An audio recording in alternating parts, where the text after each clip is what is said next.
Hey there, back on the rug with Salty again. I've got Max here with me because today we're having a look at the Greg Howe's lick box made by Carl Martin, which is actually the East Sound Research company in Denmark who come along in the 90s. People like Reg Bonamassa use these line of pedals. There's about 40 of them in the line.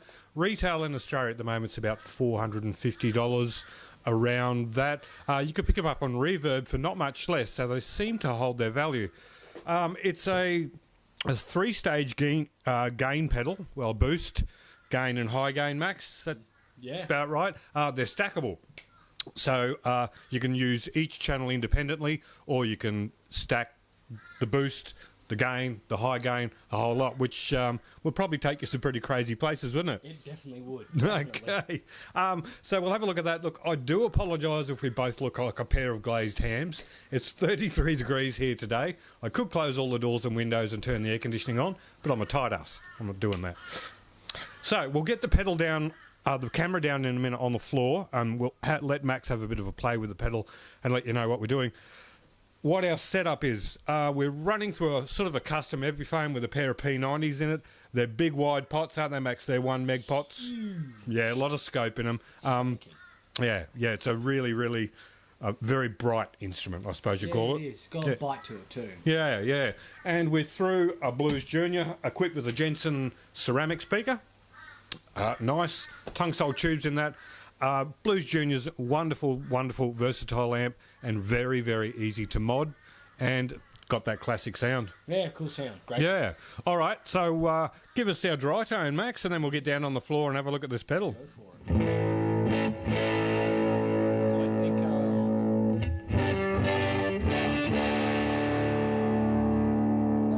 the idea that I went with here is because of what the pedal is. Probably going to be using it more of like a rock environment. So I tried to set the amp on sort of the edge of breakup and then see where the pedal can take it from there. So, you know, just some of those kind of like classic.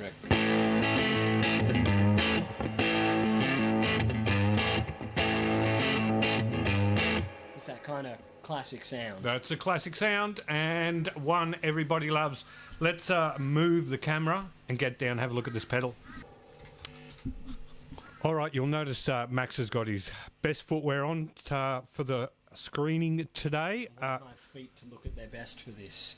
They look fabulous, they really do. So let's run through the structure of the pedal. You can see here, that's our boost section. It really only has the one knob, which is the level of boost you get. From all reports, it's really quite transparent, and I know people hate that word in reviews, but it doesn't colour your sound in any way. It is quite simply a boost. Apparently it does pretty well at that. Yeah, the thing that I've noticed playing with it so far prior to kind of getting to this point is I hear the word transparent and... You cringe. It's a little... Yeah, it's a bit difficult, but I think kind of a synonymous term you can go with transparent that's a little more pleasing on the ear is it's quite three-dimensional. You turn it on, you go... It just adds that extra thing where you go, there's more depth to what I'm hearing now, which is kind of what you want. And I've noticed that the boost on this is definitely delivers in that regard. From the reviews I read, that was exactly it. It tends to change the personality of your amp a little bit. Yep, and next to that, over here, over the logo, we've got the crunch, which is sort of your medium gain, the kind of gain you kind of expect to get from an amp. Yeah. Depending on your amp.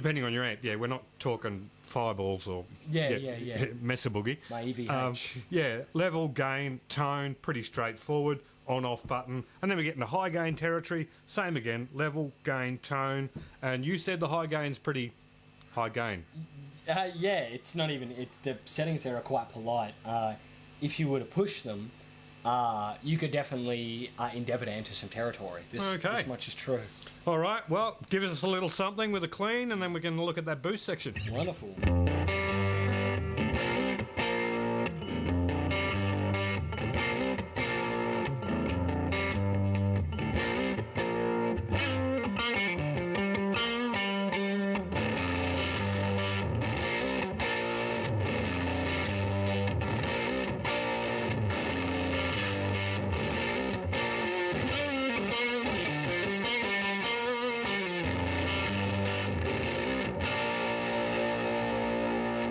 So what I detected there was that boost hit the front of the amp a bit harder and boosted its gain. Yeah, it did. Rather than the pedal doing it. It really, the thing that I noticed is, depending on the style you were going for, I would almost say depending on, you know, the kind of player you are and the styles you want to approach, you could have the boost on all the time if you wanted. Set the amp nice and clean, really. And then when you want that bit of edge, just have the boost on when you kind of enter in that territory. Cool. Set it to taste. All right, give us a look at that crunch channel. Yeah, let's go for it.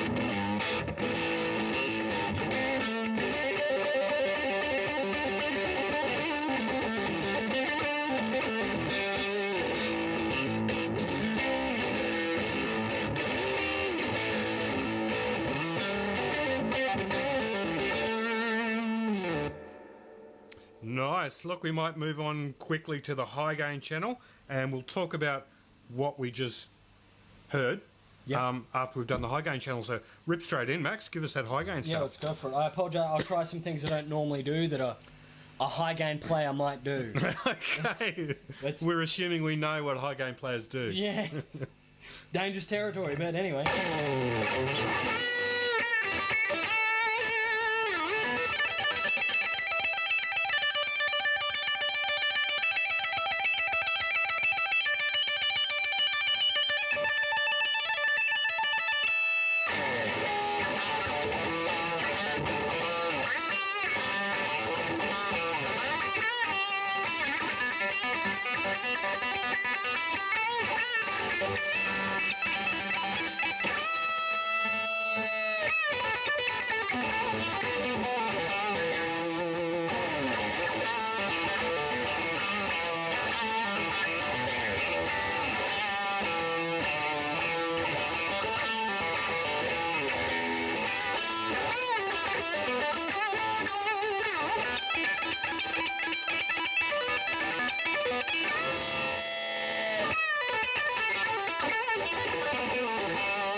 Look, there's a high gain section and a normal gain stage. Yeah. And you can stack them, but at no time did the sound become unusable.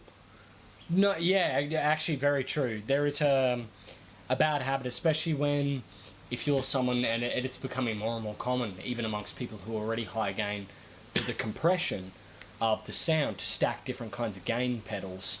And the problem typically becomes that you do reach a point where you're like, it's almost the sound I want, but it's just so unwieldy in a certain way. Yep, in a big muff kind of sense. I mean, it's a different style of pedal, but they get into that realm where you just can't use it. No, you can't. Yeah, you can go mud honey, and that's about it. Yeah, yeah. Or you have a brilliant producer who's willing to put up with it and work it out.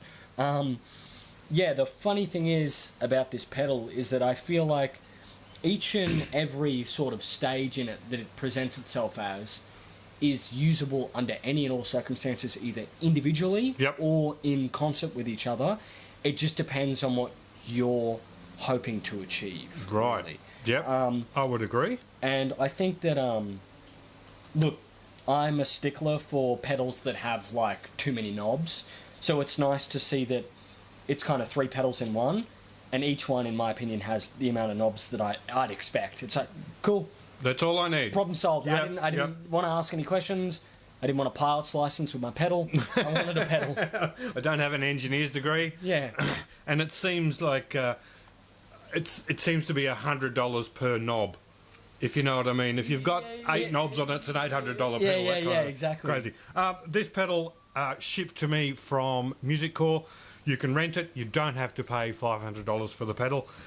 My overall opinion is it's really well built, and like I said, at no stage has it become unusable. I really like the way the boost worked with the gain stage on that. That was great. really cool. I think the funny thing is like And a lot of places you play now, if you rock up to many bars, you'll probably get a house amp. The house amps tend to be things like a Blues Junior. Course. Or, I forget that they're like the little hot 15 watt, 20 watt hot rods and stuff like that or whatever. And if you're maybe a rock player or something like that. And the 15 watt, the AC 15s are pretty common too. Yeah, and the thing is like, these things have great clean channels on them, but if you walk in and you're like a rock or a blues guy and they get a house kit, maybe even a metal guy or a hard rock player, and they hand you these, you're like, man, the clean channel just doesn't cut it. Something like this is great to just walk around everywhere with you, so you can transform those amps into the thing that you need at that point in time without having to have an argument with a sound guy or... It's your stack in a box. Yeah. Lugging your quad box everywhere. Yeah. Oh, yeah, we just did that. Thanks. Yes. Thanks, no. Thanks. Yeah, so it's... I think, in all honesty, it sounds really great. I've tried a lot of gain pedals, and I think it's all very usable. Like, it's all very, I'd say easy on the ear, but easy for that sound. Yep. So if that's what you're looking for, go for it. Like, good rock pedal. Yeah, good rock pedal. Greg Howe's a known sort of rock fusion jazz kind of guy. Okay. That's what they were going for, and I think they nailed it pretty well. Yeah. Oh, wonderful. All Great right. pedal. Well, thanks for watching. Sorry we're sweating, and I'll see you again soon. Thanks for Max.